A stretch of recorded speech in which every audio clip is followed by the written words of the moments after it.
In 1956, McDonald's CFO walked into a Securities Pacific Bank and said something that should not be possible.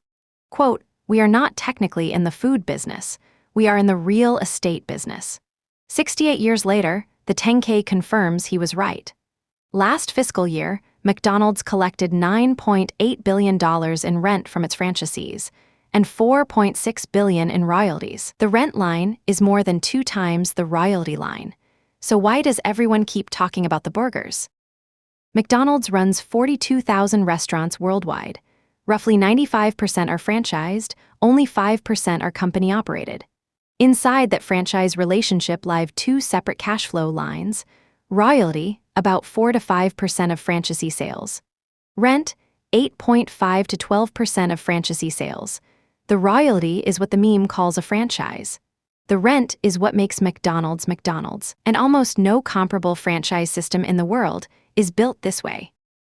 The model traces to one man. Harry Sonneborn arrived in 1956 to fix a structural cash problem.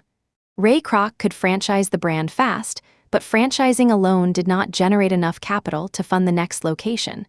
So Sonneborn created Franchise Realty Corporation. Here is how it works. McDonald's parent buys or leases the land and the building. The franchisee pays McDonald's rent for that property, marked up, often substantially marked up. The parent's lease is locked at signing for 20 years. The franchisee's rent has a percentage of sales kicker that rises with inflation. So the longer the franchisee succeeds, the wider the spread becomes. McDonald's literally captures the upside of its own brand's foot traffic, twice, once on the 4% royalty, and once on the rent escalation that the franchisee's hard work earned. The scale this produces is structural. McDonald's reports $42.7 billion of property at cost on the 2024 10K. Net of depreciation, $24.6 billion. They own the underlying land for roughly 55% of franchised locations and hold long leases on the rest. That is one of the largest owned or controlled retail real estate portfolios on earth, and every square foot of it is occupied by a tenant who pays both the brand royalty and the rent to the same parent. The critical detail: the food brand is what makes that real estate special. Without the burger, the corner is just a corner. With the burger, the corner is a 20-year cash flow with a built-in inflation pass-through. Walk a single Big Mac dollar through the system. Roughly 30 cents goes to food cost, 25 cents goes to labor, 10 to 12 cents goes to McDonald's parent as rent, 5 cents goes as royalty. The franchisee keeps about 28 cents. Multiply the rent line by 65 million daily customers globally. The math gets uncomfortable for the franchisee fast. They are working a thin operating margin restaurant. McDonald's parent is collecting double-digit percentage of every transaction. Now extend the model. The franchisee builds same-store sales over 10 years, hires the staff, builds the local reputation, then maybe wants to retire or sell. The food brand stays. The real estate stays. McDonald's signs a new operator who inherits the customer flywheel that the previous franchisee built. The dependency runs one direction only. The franchisee depends on the location and brand. The brand and location do not depend on the franchisee. This is why the parent margin is so unusually high. 45.9% operating margin in 2024. Pure restaurant operating businesses run between 8 and 12%. The 45 number is not a burger margin. It is a real estate margin loaded on top of a brand royalty. Layer those two together and you get something nobody else in fast food approaches. Here is the cleanest demonstration. Burger King franchises, Wendy's franchises, Subway franchises. None of them own the underlying real estate at the same scale. Burger King's parent, Restaurant Brands International, holds far less property and consequently runs much lower parent-level margins. Wendy's pulled back from real estate aggregation in the early 2000s. Subway, the largest franchise count in the world, owns essentially no underlying property. And Subway franchisees are notoriously squeezed because the only line they pay is the royalty. Which means Subway parent-level economics live or die on the royalty rate. McDonald's parent-level economics live on something much more durable, the real estate cash flow stream. When fast food sales soften, Subway's royalty line falls.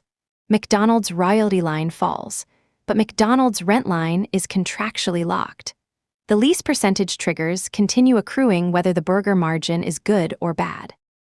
The spin-off question. Wall Street has reportedly considered floating Franchise Realty as a separate rate multiple times since the 80s. Each time the parent has refused. Why? Because the food traffic is what makes the real estate special. Spin them apart and you commoditize both halves. The integrated structure is worth more than the parts. That refusal to surface value through a separation is itself the proof that the integrated model is the actual moat. Now here is the part that nobody discusses publicly. McDonald's quietly closes profitable food locations. If the underlying real estate is no longer appreciating because the metro is shrinking or the corner has lost its prime status, they walk. Sometimes a location making money on the burger line gets shut because the property side is not accreting. The parent manages the portfolio actively, not just the brand. Which means franchisees in growing metros are subsidizing the system. Their rent and royalty payments fund the parent's continuous portfolio rebalance. Franchisees in declining metros eventually find themselves out of contract. The lease renewal does not come, the brand replants somewhere else. The food strategy and the real estate strategy diverge whenever the underlying dirt is no longer winning. And this is the answer to the question every aspiring franchise system asks. Why can't we just copy McDonald's? You can copy the burger, you can copy the supply chain, you can even copy the marketing. What you cannot copy without 60 years of patient capital is the property book. By the time a competitor has 2,000 prime corners under long lease, McDonald's has 40,000. The brand is reproducible. The land is not. So strip the layers. The food sells the location. The location pays the rent compounds at the inflation pass-through rate, the royalty rides on top. McDonald's brand is what makes the real estate special, and the real estate is what makes the brand defensible. Each side reinforces the other. Sonneborn understood this in 1956. The 10K still reflects it.